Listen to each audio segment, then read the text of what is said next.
Bonjour Gaetano BENZA. What were you doing before you joined the military?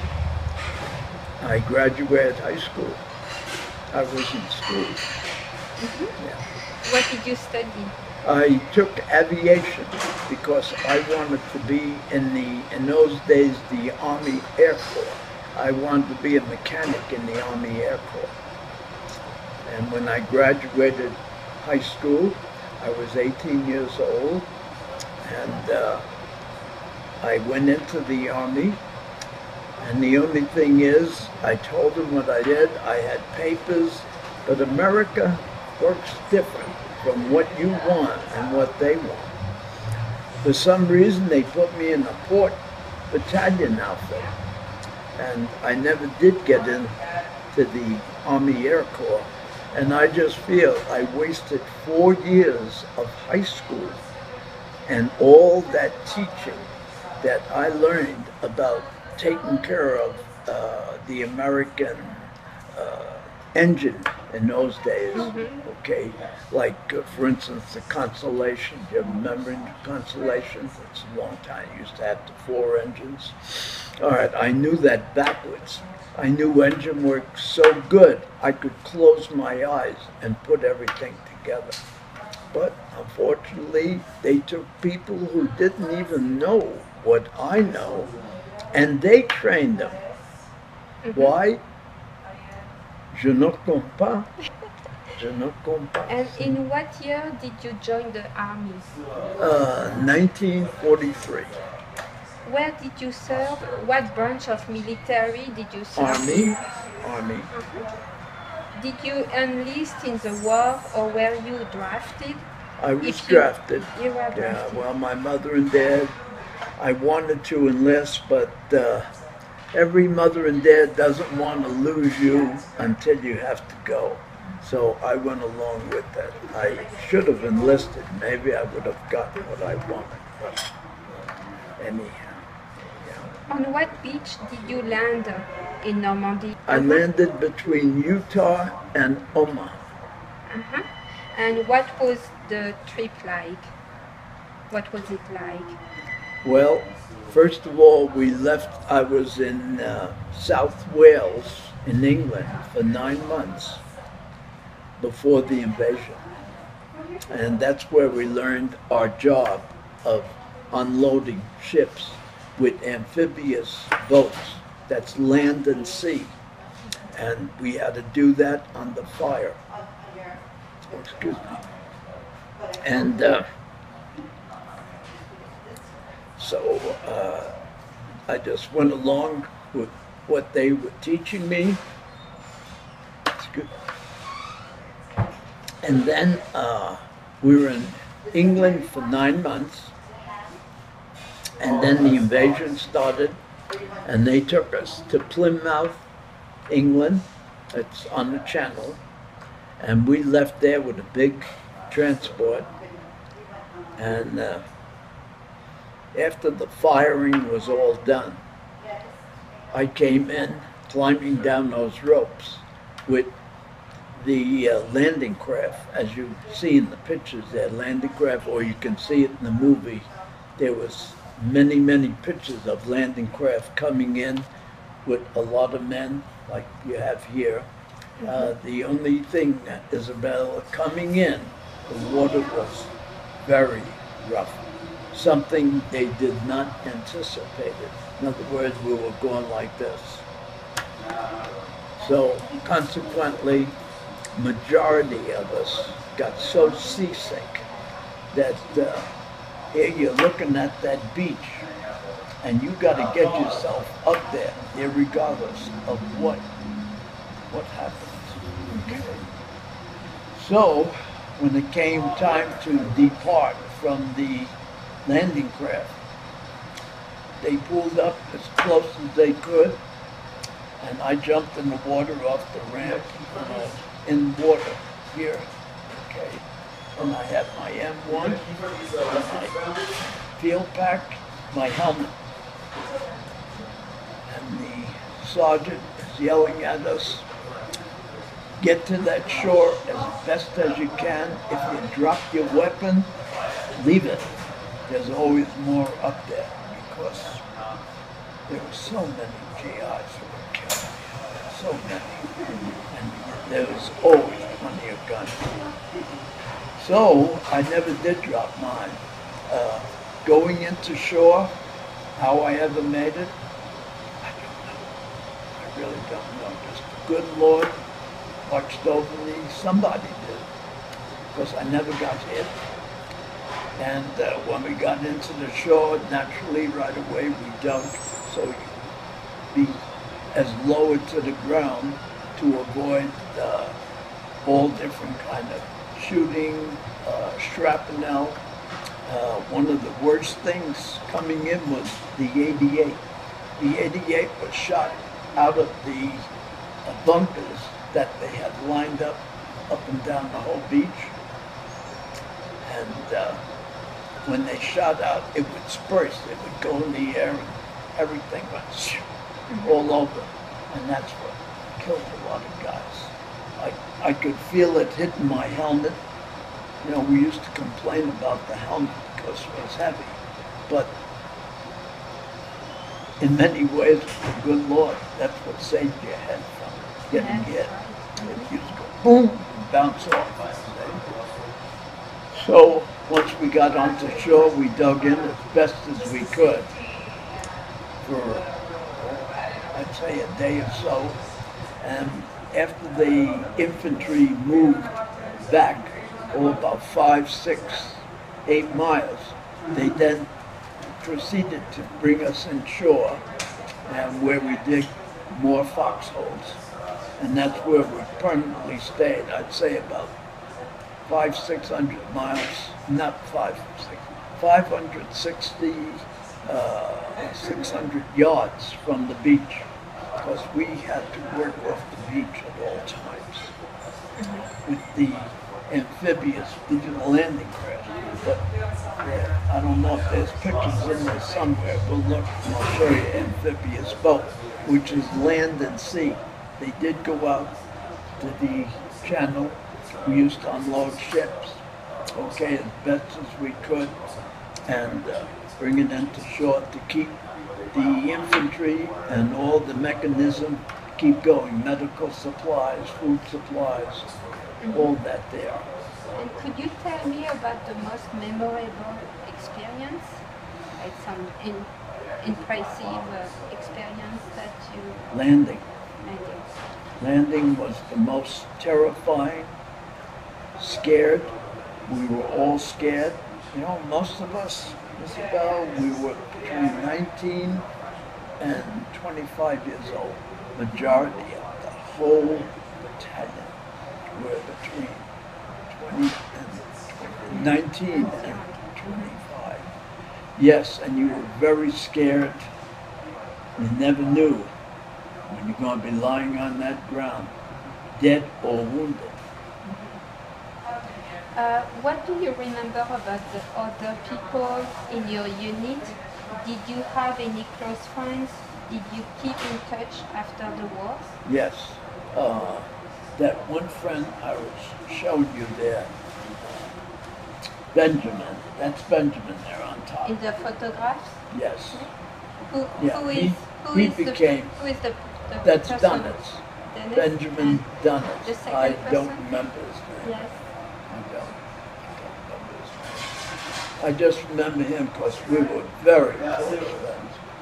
Unfortunately, we were all the same age. But when I finally found his family, he had already died 2 years before I found him. How I found some of these fellas, that first time I was back there for the ceremony, which was 5 years ago, a fella called me up after I was home for 1 week. And he said, Mr. Benza, I saw you online, because they had online business, television, they know all about you. And that's how this fella found out. And he was interested in because my picture was there with the outfit name and number. And the reason he called me was because his father was in my outfit and he was in my company. And he called up and said, Mr. Benza, my dad was with you, only he never talked. Could you possibly tell us what really happened? I said, you really want to know? He said, yes, yes. So I told him what I could tell him on the telephone, and he said, Mr. Benza, do you mind if my wife and I come to Las Vegas? We would love to meet someone that knew my dad. I said, I love it. And they did. Him and his wife both came here for a couple of days. I then had some pictures. I showed them pictures. They brought pictures to me. Unfortunately, I didn't bring photos. I showed you his father. But I told him exactly like I'm telling you what it was like to go into that beach. Scared, very scared. So was his father, all of us, all of us. You never knew the next minute. Were there casualties in your unit? The what? Casualties? Yes. What was your everyday life there? Our everyday life was hoping the bombing was every night. Even though you live in a foxhole, I was with another fella.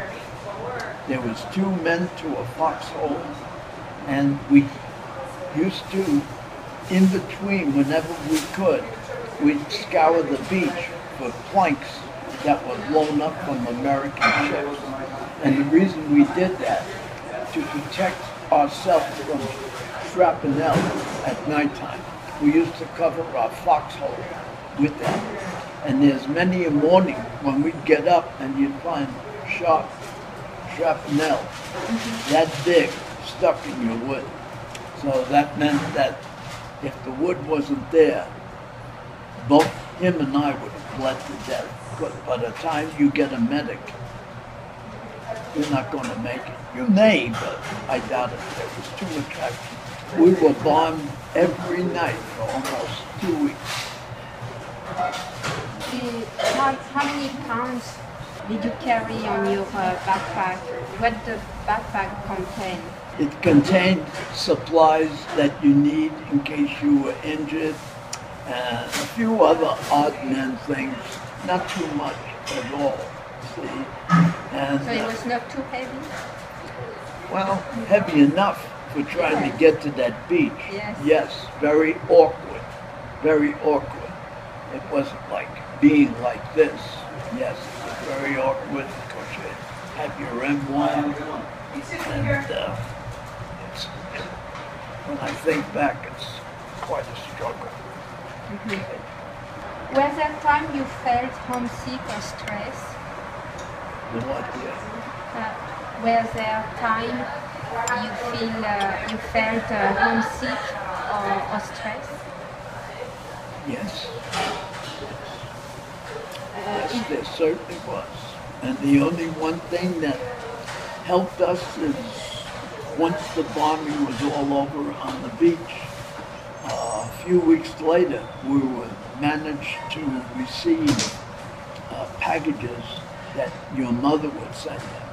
The only thing, well, they would come, not together, because shipping, they're just crumpled for nothing. But it was still American food, because all we had to eat on that beach was sea ration. A little can about that size, about that, and you can open it up, and it was vegetables, and they also had a bunch of cans with spaghetti.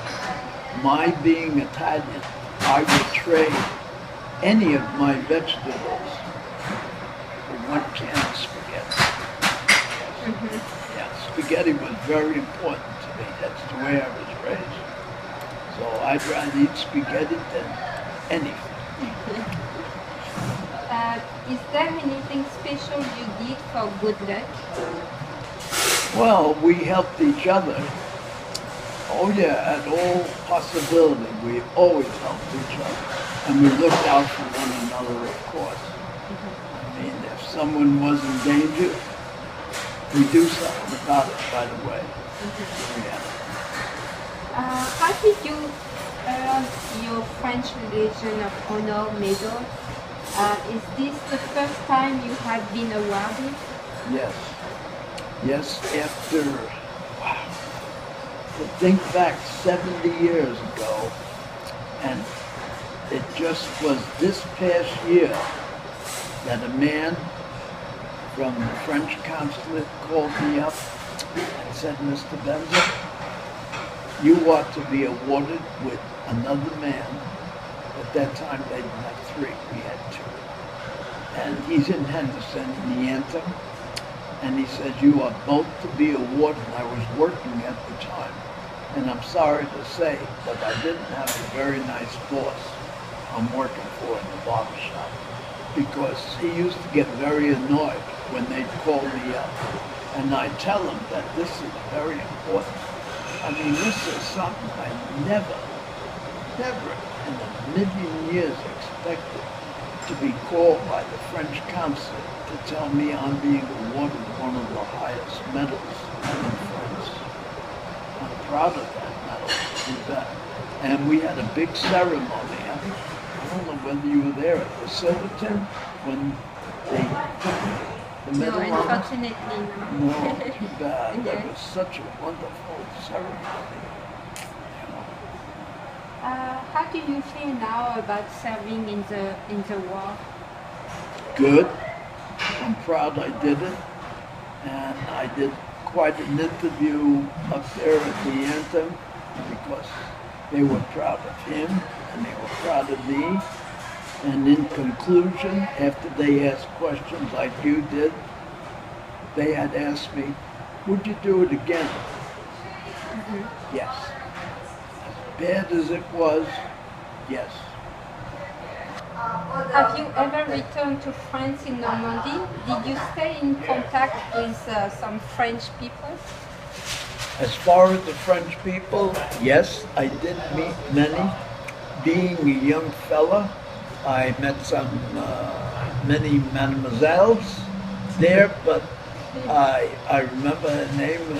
One girl was Michelle, very nice. Excuse me. Her father used to work in our camp to help keep dishes clean and everything when we were stationed in Blue Harbor. So that's how I met his family. But I always meant to write, but I never did. How many times? I've been back twice. I've been back for the 65th anniversary, and I've been back this past June. And on this photograph, we see you with two. This is the 65th anniversary. Yes, I was with the outfit that they're with. I went with a different one that was from Louisiana. Okay, and the one we went to, he was a personal friend of this fellow that got killed, the leader of the group. And this time, the second time, I went with a group from South Carolina. Have you tell your story in school, university, or somewhere else? Yes, I'm glad you asked that. Some time ago, about,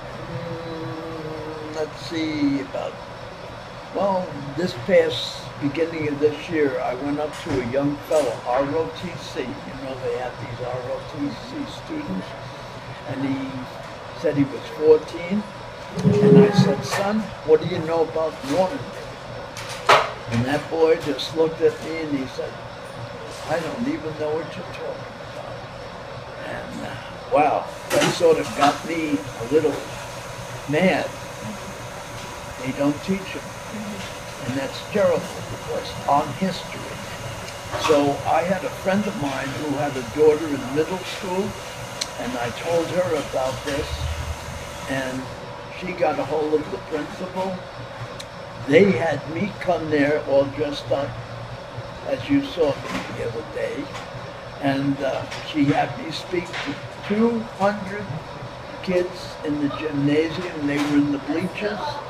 They were up there. I was down here with the microphone. And they had Channel 8 cover that. And from then on, everything went magnified. Yes. And since then, I have spoke to 7 schools already. And I'm proud of doing those things, Isabel, because these young kids do not know what's happened. They kind of phase over it.